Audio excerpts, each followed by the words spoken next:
Hey everybody, welcome to Two United Fans. I'm Notch. And I'm Kyle. Well, we're sitting here post 4 games, 10th in the table. I wish this was one of our sketches that we were writing. It's so funny, guys. We're bottom of the table. We really suck, don't we? I keep thinking one day I'm going to wake up, but sadly not. 3 points so far. It's been rough from where the expectations were. I think that's what makes it hurt the most. Yep. Thought we were going to be good.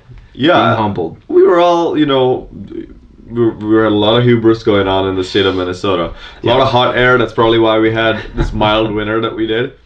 But to analyze the last game against FC Edmonton, we've got Bill Stenross from Northern Pitch joining us yet again. So we're going to take a quick break and come back with him. I'm Nick Rogers, and you're watching Two United Fans. Welcome back to Two United Fans. Here again with Bill to talk some tactics of Minnesota United. We're going to look over the game this past week and talk about 5 talking points from Edmonton and Minnesota. So Bill, another week without a win, but we're going to try and find some positives here today. Well, I think a positive is that they came away with a point. I think that was pretty big. It wasn't necessarily deserved, but hey, a point's a point, and we lost 2 the previous week, and this week Minnesota was able to get 1 that they probably didn't deserve. So yeah, let's go into why we didn't get some of those points, and let's start at the back. The defense, it was an ugly day for the defense. I think Calvano in particular stood out as just getting torched all game. Why do you think that was? Well, Calvano is an experienced player, a veteran player, but he's just doesn't have the speed anymore to keep up with the quicker forwards and wings on Edmonton. Lang in particular, but Amiobi, all of them looked so quick, and our defense just couldn't react, particularly on the right side. And I think that's something we've seen all season. Teams attacking that right side, knowing that Venegas is not fit. He still seems like he's carrying some kind of injury. Just didn't look as fast or as quick as he has in last year. And then Calvano getting beat a lot in this game by those players.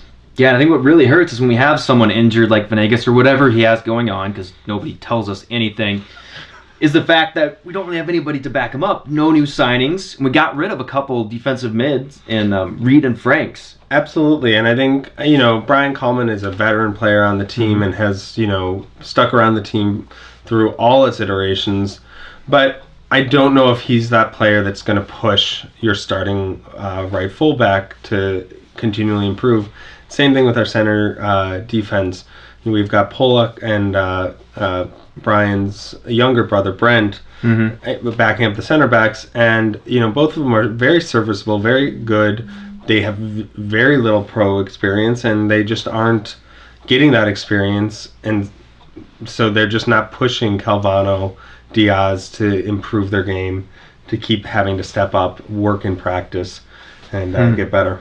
That's a problem. Doesn't have a good solution at the moment. And kind of jumping off to the side of the field, one issue with tactics, which was a hot topic online, is the man who's making the tactics or not making the tactics, Manny Lagos. Manny Lagos has been recognized twice by NASL as being the coach of the year. He has proven himself to be a great motivator, able to bring together players that have been cast off, ignored elsewhere, and find their strengths and play, develop a system to their strengths. But he's not a tactics coach. We've never seen him make those tactical substitutions that other coaches will. We don't see him making a big change at halftime to react to the game state. That's just not who he is as a coach, and that's okay. He's not a tactics coach, and that's okay. There's plenty of coaches out there that aren't tactical coaches that have a lot of success in soccer, and that's not to say he doesn't understand tactics. That's just not his strength. That's just not what he's going to be doing on the sideline during a game. So you're saying don't blame Manny. Everything's going to be okay without the tactics. We can overcome that. You can blame him. Okay, you can blame him. Like this was a failing in this game. He needed to there needed to be a reaction to what Edmonton was doing, and there wasn't. At the same time, we have to look at the bigger picture of his qualities as a coach and what he's brought historically to Minnesota United and the Minnesota Stars and so forth, and what he's been able to do with the team. Yeah, he's got a great history here, and we'd love to see this turn around and him to find a way to use that motivation that he can imbibe in teams, help us win. Yeah. Another player online this week that was getting some harsh fan reactions was Johnny Steele. He's been seeing this throughout the season now, with a lot of people kind of getting on his back. He had a very glaring error that really should have led to a goal this week. And his stats every week that you see that you guys over at Northern Pitch put out. Yeah, Dave Ladig does a fantastic job with those stats. Thanks, Dave. Yep. But those stats that Dave show that he turns it over a lot. Yes. What does that really mean? Is he really a bad player? Well, I mean, I don't think he's a terrible player. I don't think he's necessarily the only reason Minnesota's not succeeding right now. But at the same time, I think there are some justified concerns about his performance. We've struggled to find that pairing at the wide midfield for the last season with Ibarra. Ibarra has played traditionally one side, and then we just haven't found that other person necessarily. Last year, I think we got so used to how smooth Mendez was for a big chunk of last season, where he just did a great job linking up with all his fellow players. I think we all remember those times up at Blaine where he would get the ball and then he'd pass back to Venegas, who would pass to Pitch, who would pass to Calvano, and then Calvano would come up and they'd all work together. And then all of a sudden, the team, the defense of their opponents was out of sorts, out of position, and they were able to cross the field and suddenly have a great look on goal. And that just isn't happening this season. And part of that is also looking at what Steele has been doing. We don't have heat maps in NASL, but if we did, I think you'd see his heat map closer to the center of the field. He moves in and allows that fullback on the side, Davis, to be the width, to provide that width. Whereas Ibarra, I think, has a tendency to drift out wide more than Steele does. And so when you're in that interior space, center of the field, you're going to turn the ball over more. You're going to be in a position where you're going to be making passes that are tighter, that don't have as much clearance. Okay. At the same time, this was happening in Tampa Bay, and I was like, oh, look at these interesting passes he's attempting. Now it's kind of like, this is 4 games in, you got to figure it out. And I think that gets to kind of that idea of the substitutions and how well Alisson and Watson in particular did. Yeah, they're a spark. They're fantastic. Should one of them take Steele's starting spot next week?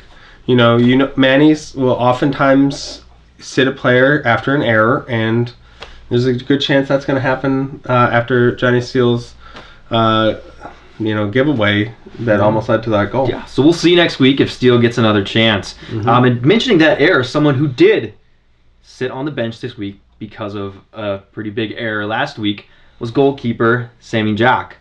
And this week in goal was Hildebrandt.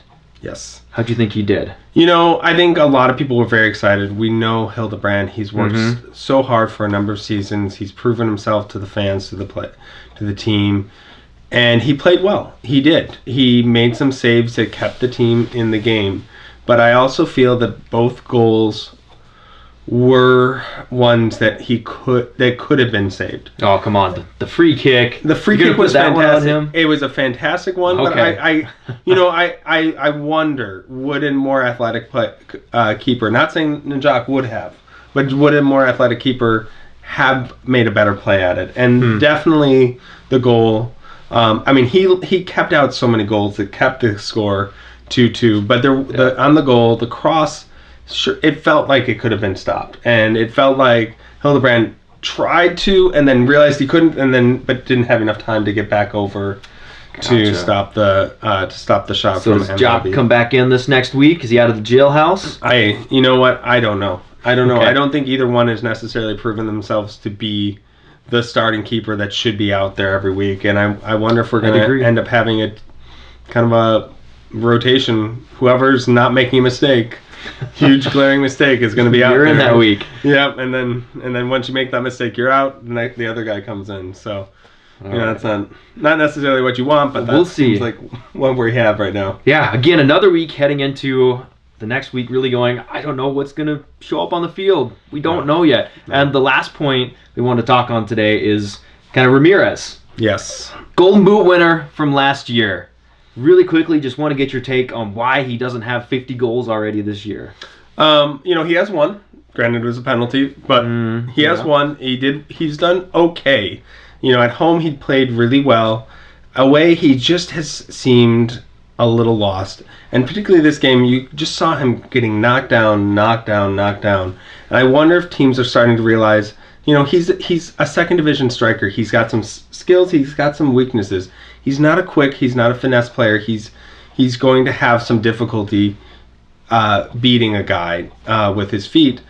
And that's kind of, they've been putting a man on him and knocking him down. And if the ref isn't calling it, then it's working out for them. And I want to give him some time to kind of grow back into this. Hopefully it's just a little minor setback, and we're going to see that Christian Ramirez Golden Boot winner again as the season progresses. Yep, we want you back, Christian.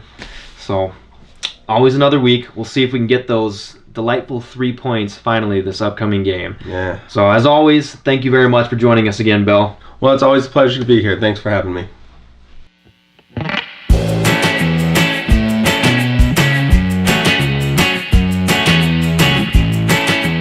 Always a pleasure to have Bill join us. And he had some great insight into this past weekend's game and what led to ultimately a disappointing 2-2 draw. Notch, what were your thoughts?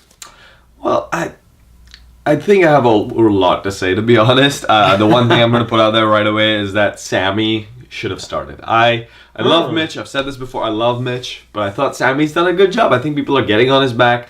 And then, we saw some, issues that Mitch had this previous game. But again, I don't think they were bad enough for him to get benched. Now we're seeing... Anyway, I'm getting carried away. Go listen to our audio podcast, which we're going to record right after this, because I'll get to just rant a bit about people and how they're panicking a little early. Who doesn't love rants about panic? Right? Exactly. So find that on Stitcher, find it on iTunes, find us on Twitter at TWUnitedFans. There are other places people can find us. We've got Facebook. I think someone tried to contact us via Google+. Apparently we're on that. We didn't know about that, but probably use one of the other means to get in touch with us. But carrier pigeons. I hear there are some from World War I that are still being found. So maybe 200 years from now, someone will find a pigeon with your note to United fans. We're resourceful. So thanks again, everybody, for listening to us. Make sure you follow along, and like Notch said, check out the audio pod to follow with all the crazy discussion from this past week's game.